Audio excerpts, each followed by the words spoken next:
بسم اللہ الرحمن الرحیم۔ السلام علیکم ورحمۃ اللہ وبرکاتہ۔ مثنوی مولانا روم کے ایمان افروز واقعات کی کتاب سے آج جو ہم واقعہ پڑھ رہے ہیں وہ ہے حضرت لقمان علیہ السلام کی دانائی کا عجیب واقعہ۔ حضرت لقمان علیہ السلام کسی رئیس کے یہاں نوکری کرتے تھے۔ اللہ تعالیٰ کی محبت اور تعلق کی برکت سے ان کے اندر بہت پاکیزہ اور اونچے اخلاق و عادات موجود تھے، جن کی تفصیل حق تعالیٰ شانہ نے حضرت سورہ لقمان میں بیان فرمائی ہے۔ حضرت لقمان علیہ السلام کے ان اونچے اخلاق کا ان کے آقا پر گہرا اثر ہوا، یہاں تک کہ رئیس نے ان کو اپنا مقرب و محبوب بنا لیا اور دلی طور پر ان سے محبت کرنے لگا۔ پھر اس رئیس کا معمول ہو گیا کہ ہر نعمت کھانے سے پہلے حضرت لقمان علیہ السلام کی خدمت میں پیش کرتا، اور جب لقمان علیہ السلام سیر ہو کر کھا لیتے تو بچا ہوا یہ رئیس کھا لیتا۔ حضرت لقمان علیہ السلام اس رئیس کی محبت و عادت کی رعایت سے کھا لینے کے بعد بقیہ اس کے لیے بھیج دیا کرتے۔ ایک دن آقا کی خدمت میں کہیں سے خربوزے آئے۔ اس وقت حضرت لقمان علیہ السلام موجود نہیں تھے۔ رئیس نے ایک غلام کو بھیجا کہ حضرت لقمان علیہ السلام کو بلا لاؤ۔ جب حضرت لقمان علیہ السلام تشریف لے آئے تو رئیس نے اپنے ہاتھ سے اس خربوزے کی کاشیں بنائیں اور ایک ایک کاش محبت سے کھلاتا جاتا تھا، اور دل ہی دل میں مسرور ہو رہا تھا کہ میری اس محبت کا ان پر کیا اثر ہو رہا ہوگا۔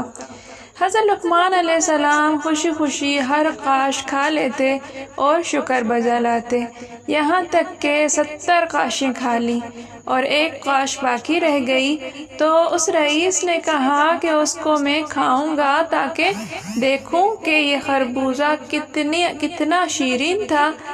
یہ کہہ کر اس نے کاش کو منہ میں رکھا ہی تھا کہ اس کی تلخی سے زبان کی نوک سے حلق تک آبلے پڑ گئے اور 1 گھنٹے تک بے ہوش رہا۔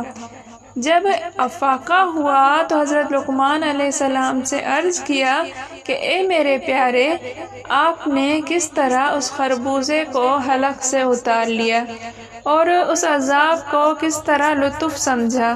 جب ایک کاش کھانے پر مجھ پر یہ بلا آئی تو 70 کاشوں کو آپ نے کس طرح برداشت کیا؟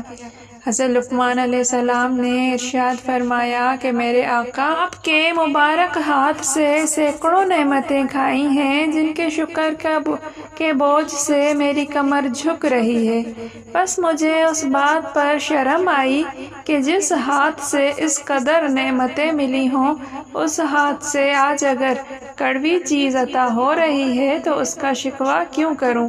اے میرے آقا، مٹھاس عطا فرمانے والے، آپ کے ہاتھ کی لذت نے اس خربوزے کی کڑواہٹ کو مٹھاس سے تبدیل کر دیا۔ مذکورہ بالا واقعے سے حاصل ہونے والا سبق۔ اس واقعہ سے یہ سبق ملتا ہے کہ اگر کسی وقت کسی شخص کو اللہ تعالیٰ کی طرف سے کوئی آزمائش یا تکلیف پہنچ جائے تو اسے صبر کرنا چاہیے اور اللہ تعالیٰ کے اس فیصلے پر راضی رہنا چاہیے۔ مشکل اور مصیبت کے وقت یہ سوچنا چاہیے کہ اگر اللہ تعالیٰ کی طرف سے کوئی مصیبت اور پریشانی پہنچی بھی ہے تو کوئی بات نہیں، اللہ تعالیٰ کی طرف سے ہر وقت بے شمار نعمتیں بھی تو مل رہی ہیں۔